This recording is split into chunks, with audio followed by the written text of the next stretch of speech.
네, 우리가 많이들 응답을 놓고 기도하는데 좀 큰 응답을 원하기 때문에 시공간 초월의 응답을 놓고 많이들 생각하고 기도합니다.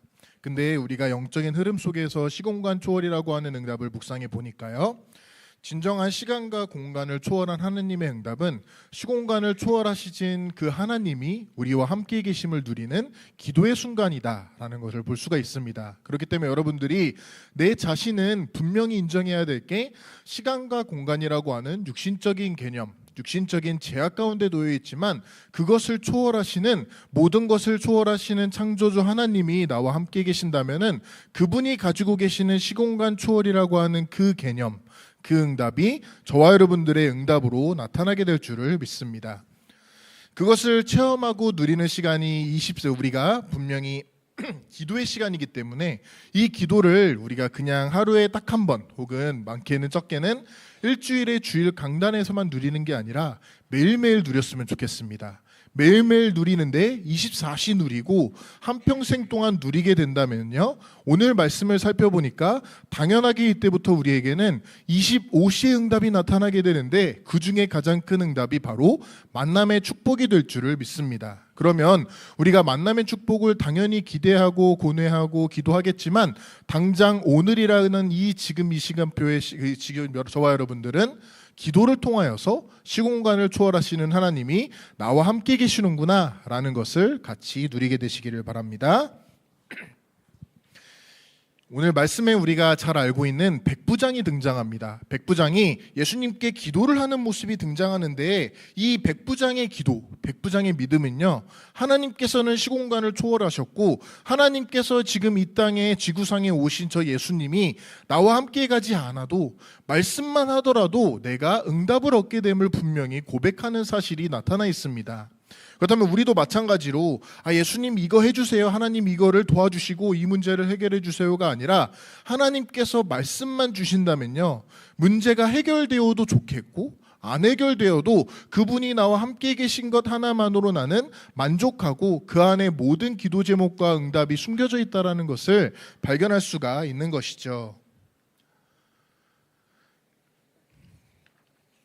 자, 그렇다면은 우리는 분명히 나 자신을 보아야 되겠고, 우리 인간이라고 하는 우리의 한계점, 우리의 지금 우리의 현 지금 모습이 어떠한지를 먼저 인정해야겠습니다. 아까 말씀드린 대로 인간은요, 당연하게 시간이라는 한계 속에 갇혀 있습니다. 성경에서는 이걸 두고 뭐라고 하느냐, 시편에서 살펴보니까 우리가 아무리 열심히 살아봤자 70이고 강건하여도 80이다. 근데 그 연수의 자랑은 수고와 슬픔이고 신속히 가니 우리가 날아간다. 우리가 아무리 오래 살고 건강하게 80세까지 산다 하여도 그 오래 살았던 것이 결국에는 수고와 슬픔밖에 되지 않을 뿐더러 시공간을 초월하신 하나님 입장에서는 이것은 신속히 날아갈 뿐이다. 결국에는 우리의 인생은요, 순식간이고요, 결국에는 아무것도 행할 수 없는 수고와 슬픔으로 가득 찬 시간의 한계라는 것이 우리 인간의 현 모습입니다. 또한 더 나타나기로는 야고보서에 보니까 나는 내일 일을 너희가 알지 못한다. 우리는 시공간이라고 하는 제약 가운데 있으니까 내일 무슨 일이 일어날지, 또한 또 지금을 살아가는 저와 여러분들은 잠깐 보이다가 없어지는 안개와 같다. 결국에 이 상태를 가지고, 이러한 시공간에 있는 저와 여러분들의 모습을 가지고 하는 말이 우리는 현실이다, 현재다, 오늘이라고 하는데, 우리는 그 상태 가운데서 내일을 알 어떠한 능력도 없습니다. 더군다나 내일도 알지 못하는데 그 살아가는 시공간조차도 날아갈 수밖에 없는 수고와 슬픔이라면은, 인간에게는 시간이라는 것이 가장 큰 제약이고 가장 큰 한계라는 것이죠. 또한 또 당연하게 시공간이라고 표현하기 때문에 우리는 공간의 개념, 공간이라는 한계에 갇혀 있는데요. 고백하기로는 주께서 여기 계셨더라면은 우리가 살지 않았을까, 우리 오라버니가 죽지 않겠을 것이다 라고 고백을 하는 것이죠. 결국에는 우리는 공간을 넘어설 수 없는 것이 지금 저와 여러분들의 당장의 모습입니다. 더 나아가서 바울은 뭐라고 고백하느냐, 인간이 아무리 노력한다 하여도 그 학문, 그 책이라는 것은 한계가 있다. 우리가 많은 책들로 공부하는 것들이 결국에는 우리 어린 렘넌트들이 가장 좋아하는 거, 공부를 열심히 해봤자 끝도 없고 몸도 피곤하게 만든다. 결국에는 이러한 학문을 가지고 바울이 고백하기로는 초등 학문이고 한계가 있다. 우리는 더 나아가서 알고자 하여도 모르는 게 더욱더 많은 것이 지금 우리가 가지고 있는 학문이라고 하는 그 한계라는 것을 볼 수가 있게 됩니다. 또한 또 그렇기 때문에 우리는 열심히 살아보려고 하고 노력을 하고 있는데, 이렇게 노력을 하고 일찍 일어나서 늦게까지 열심히 수고의 떡을 먹기 위해 노력한다 할지라도 다 헛되다. 결국에 하나님께서 보시기에는 우리의 학문과 우리의 이러한 노력과 아까 말씀드린 시간과 공간이라고 하는 모든 것이 헛되다라는 것을 볼 수가 있게 됩니다. 영어로는 헛되다가 meaningless라고 나와 있는데, meaning, 우리 인간의, 우리 인생의 의미가 less, 없다. 아무리 노력한다 하여도요, 아무리 열심히 살아도, 열심히 공부하고 시공간을 넘어설 듯이 우리가 살아가고 성공을 한다 할지라도요, 하나님이 보시기에 그 인생은 헛되다, 의미가 없다라는 것을 우리는 먼저금 인정해야겠습니다. 한마디로 우리 인간의 한계는요, 인간의 현재 모습은 시공간이라고 하는 제약 속에 있는데 그 모습이 너무나도 비참하게도 절대 불가능이다. 그 누구도 시간과 공간을 뛰어넘을 수 없고 아무리 노력하고 아무리 공부한다 할지라도요, 결국에는 무능하고 헛되고 가장 무익한 인생이 지금 저와 여러분들의 인생이자 우리의 절대 불가능의 모습인 것이죠. 내 자신을 비판해라, 옆에 사람이 이렇다 저렇다가 아니라 현실적으로 영적으로 우리는 가장 먼저 하나님, 나는 하나님이 보시기에 가장 연약하고 무능하고 절대 불가능입니다. 하나님이 없으고서는 나는 절대로 시간과 공간을 뛰어넘을 수 없는 절대 불가능이라는 것을 고백해야겠습니다. 동시에 그냥 나는 절대 불가능이다 하면은 무능하고 정말 헛된 인생일 뿐인데, 동시에 그 시공간을 초월하신 하나님께서 나와 함께 계신다면은 절대 가능이라는 것을 우리는 보아야 되는 것이죠. 자, 성경에 있는 인물들 중에 모세를 보게 되면요, 모세에게 하나님께서는 심지어 우리의 눈에 보일 정도로 시공간의 초월의 응답을 주셨습니다.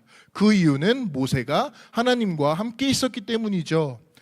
낮에는 구름 기둥, 밤에는 불 기둥으로 움직이시고 역사하시는데, 모세가 기도하니까 그 구름 기둥이, 이 이스라엘의 앞에 있던 구름 기둥이 뒤로 옮겨서 갈 정도로 하나님께서는 모세라고 하는 인물을 위하여서는 기도할 때 이러한 시공간 초월의 응답을 분명하게 주시고 계십니다. 엘리사가 도단성에서 기도만 하고 있었을 뿐인데 그 기도가 남들이 보기에는 그냥 중얼중얼 외우는 주문 외우는 기도인 줄 알았는데, 실질적으로 엘리사는 그 기도를 통하여서 시공간 초월하시는 하나님이 나와 함께 하시는구나라는 것을 보았던 사람이죠. 그렇기 때문에 엘리사가 기도하기로는 이 사람들보다 함께한 그 군사들보다 하나님이 함께하신 불말과 불병거가 더욱더 많다라는 것을 이미 시공간 초월로 보았다라는 것을 볼 수가 있게 됩니다. 그렇다면 우리도 마찬가지로 하나님, 나는 시간 안에 있습니다. 공간을 뛰어넘을 수 없고 아무리 공부한다 하여도, 아무리 노력하고 열심히 산다 하여도 그 인생은 하나님 보시기에 헛될 뿐이고 나라는 존재는 절대 불가능합니다. 하지만 모세와 같이, 엘리사와 같이 시공간을 초월하신 하나님께 기도할 때 그 응답이 나의 응답이라면 하나님께서는 지금 당장 나를 위해 구름 기둥을 움직이실 것이고, 지금 모세와 함께 하셨던 그 하나님이 엘리사와 함께 하셨던 것처럼 나를 위하여서도 동일하게 불말과 불병거를 보내주시는 절대 가능의 응답을 주실 줄을 믿습니다. 라는 것이 지금 우리가 해야 되는, 분명히 누려야 되는 시공간 초월의 응답이겠고, 저와 여러분들의 기도 제목이 된 줄을 믿습니다. 자, 그런데 이러한 시공간 초월이 우리가 어떻게 보면요, 큰 기적으로 나타나는 것만 같고 우리에게 어떻게 보면 큰 은사가 임해야 되는데 이미 와 있다라는 것을 보여주는 인물이 있습니다. 베드로라고 하는 사람이 욥바에 갔습니다. 예전에 목사님의 프로파일 사진이 욥바라는 것은 이미 여러분들이 알고 계셨으면 좋겠는데요. 욥바에서 어떠한 일이 일어났느냐, 고넬료라고 하는 사람이 베드로를 초청하는데, 이때 일어난 시공간 초월은요, 하늘이 갈라지고 땅이 무너지는 응답이 아니라 바로 이때부터 초대교회에 본격적으로 세 가지의 뜰, 곧 이방인이 전도되어지고 237로 나아가고 5천 종족이 살아나는 이방인의 응답이 여기서부터 왔다라는 것을 우리가 볼 수 있는 것이죠. 한마디로 초대교회에 있어서 이 베드로라고 하는 인물에게 있어서 가장 중요한 시간과 공간이 초월된 응답은 바로 이방인의 응답이었습니다. 이 이방인의 응답이 시작되자마자 본격적으로 로마 시대가 열리게 되었고요. 로마 복음화와 그 흔적이 지금까지 우리에게까지 전달된 것이죠. 자, 그렇다면 우리에게도 분명히 237 세계복음화라고 하는 하나님의 이정표가 분명히 눈앞에 나타나 있습니다. 그렇다면 내가 기도할 때 내가 정말 시공간을 초월하신 그 하나님이 나와 함께 계시는구나라는 것을 고백만 하더라도 하나님이 예정하신 237 세계복음화 세 가지의 뜰, 이방인들이 살아나게 되고 저 민족, 그 민족, 땅끝까지 복음이 전파되는 일이 하나님이 함께 하심으로 가능하구나. 나는 불가능한데, 나는 237을 갈 수도 없는데 절대 가능하신 하나님께서 시공간을 초월하셨기 때문에 그 응답으로 나에게 또한도 237을 주시게 될 것이다 라는 것이 바른 믿음이다라고 볼 수가 있는 것이죠. 그렇기 때문에 예수님께서 마지막에 주신 축복 또한도 시공간을 초월한 응답이었는데 제자들이 나가서 두루 전파하더라. 근데 그 가운데 주께서 함께 역사하셨다. 제자들에게 예수님께서 하시는 말씀이 너희가 나가서 전도할 텐데 그때 내가 함께 할 것이다. 실제로 이 제자들이 두루 나가서 전파할 때 주께서 함께 역사하셨다. 제자들의 수준으로는요 현장에 나아갈 수 없습니다. 심지어 베드로는 글을 쓸 줄도 읽을지도 몰랐었고요. 초대교회의 대다수 사람들은 배척을 당하고 무시당하던 사람들인데 그 사람들이 두루 나가서 전도를 한다. 이방인을 살린다. 로마까지 간다는 것은 그 사람들도 알고 있었고 고백하기로는 하나님 나는 절대 불가능하다는 것이죠.